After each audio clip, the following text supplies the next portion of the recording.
What's up, guys? It's Katie Hettenbach, host of Katie Afraidy, and welcome to another episode. Today, I am giving you my top 10 Summerween movies. These are my Summerween movies. Other people might have other ones, but these are the ones I always watch. And I've also added some new ones because shit keeps coming out and it's fun and Summerweeny. So let's go. This is in no particular order, so just okay.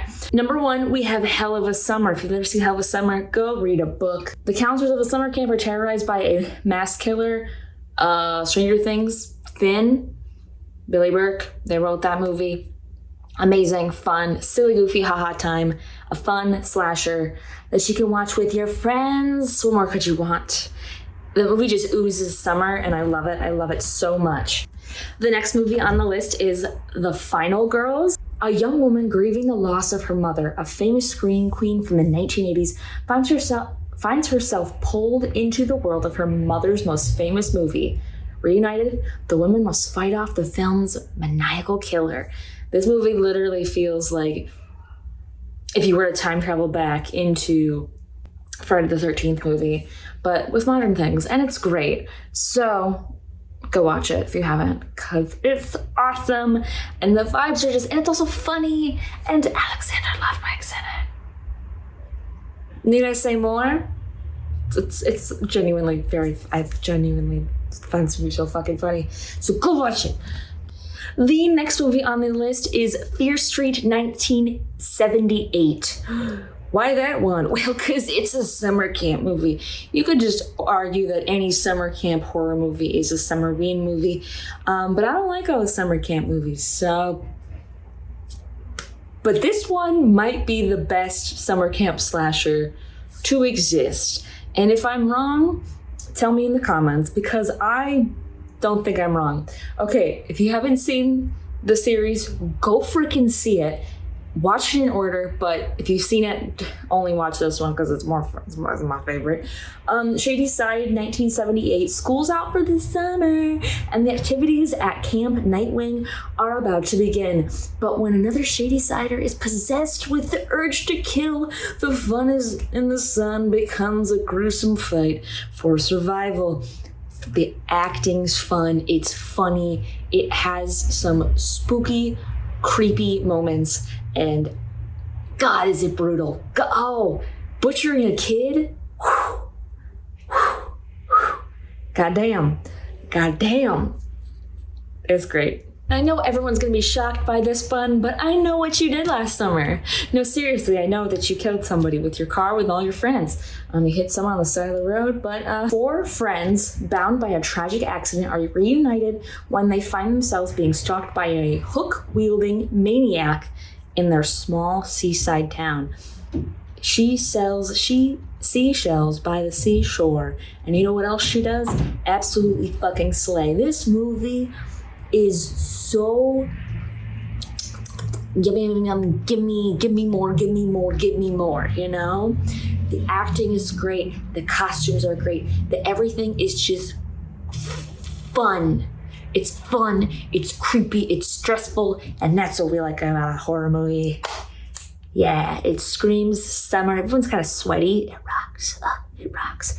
Speaking of sweaty, Texas Chainsaw Massacre. That's up next, kids. The Texas Chainsaw Massacre from 1974. It's under an hour and a half. I didn't even realize that. Well, you know.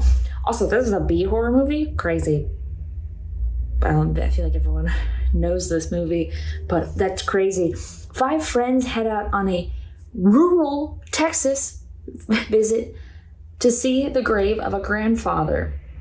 On the way, they stumble across what appears to be a deserted house, only to discover something sinister within. Something armed with a chainsaw. Something is right. Based on Ed Gein, Wisconsin's own. We don't condone his actions, but anyways, Wisconsin.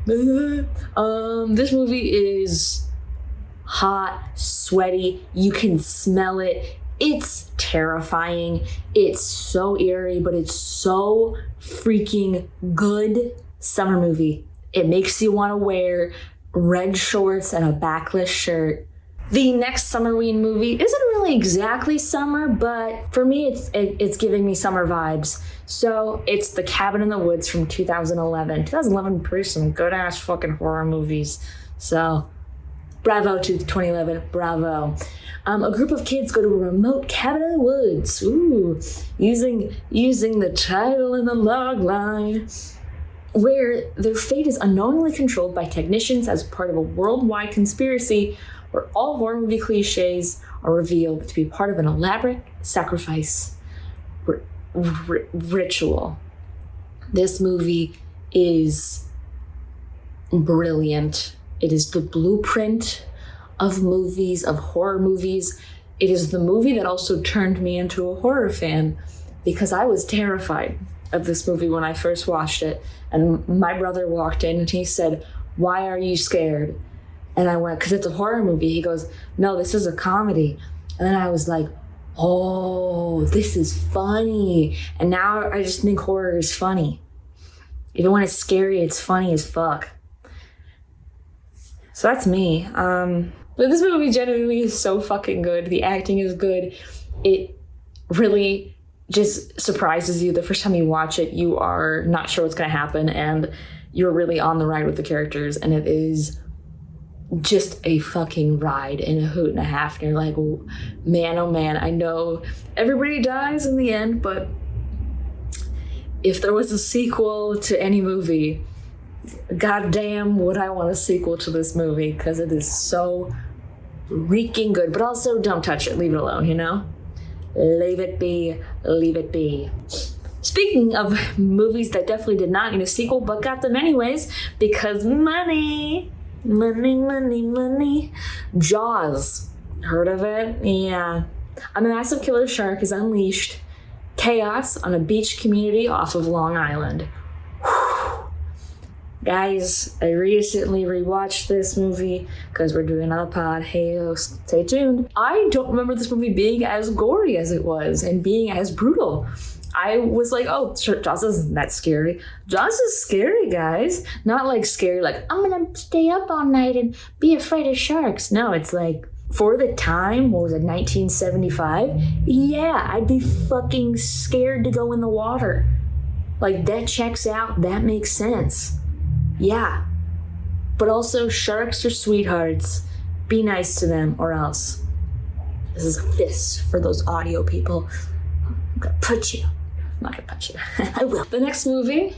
Cry, little sister, thou shalt not fall.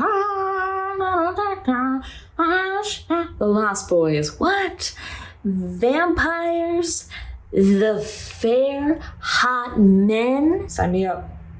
Sign me up. Sign me up so freaking fast. When a recently divorced mother and her two teenage sons move to a coastal town to stay with her father, it doesn't take long for the mothers to realize that the area is a haven for something much more sinister than the party-going surfers. Hot-ass 80s vampires. What more could you want? I'm not gonna say anything else. I love The Lost Boys. I'll stop. Oh my goodness. Okay, 1983's Sleepaway Camp. Heard of it? Yes, it's another camp movie. Are you shocked? It's Summerween. You need camp movies. I honestly should have just made a list of my favorite camp movies, because I love camp movies. They're so fun. So fun. This one is insane. Does it hold up well? You tell me in the comments. Because the first time I saw it, I was like, what? Anyways. But I still think it's camp as fuck. Not camp like camping, but camp as in like over the top and insane. And I think that's also part of the charm of it. And I do think that sometimes when horror movies don't hold up, I think that's also even more charming, because you remember at the time when you're like, yeah, but we used to say some crazy shit back then. I'm glad we're here now, but remember where we used to be? Hilarious. So sometimes you gotta look behind to look forward. Summer camp strictly for teens, and there's a killer on the loose. Uh-oh, what's gonna happen? Guess I have to find out. This movie's a fun one, and got a special place in my heart. And also, the poster is so fucking iconic. Like, it's Like, I wish I would have, it's just so good. You know, where you're just like, I want that. Like, I might not even be a big fan of that movie. However, it's still in my top 10 and I would buy the poster. Does that make sense? Like, I am all for judge a book by its poster. Because that's what I do all the time on Tubi. And I get sometimes my ass handed to me. But it's fine.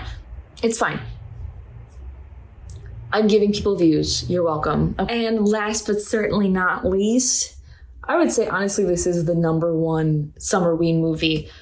And that is Friday the 13th, the original, 1980. Group of teenagers head off to a camp counselors, and they attempt to reopen an abandoned summer camp with a tragic past. But they are stalked by a mysterious, relentless killer.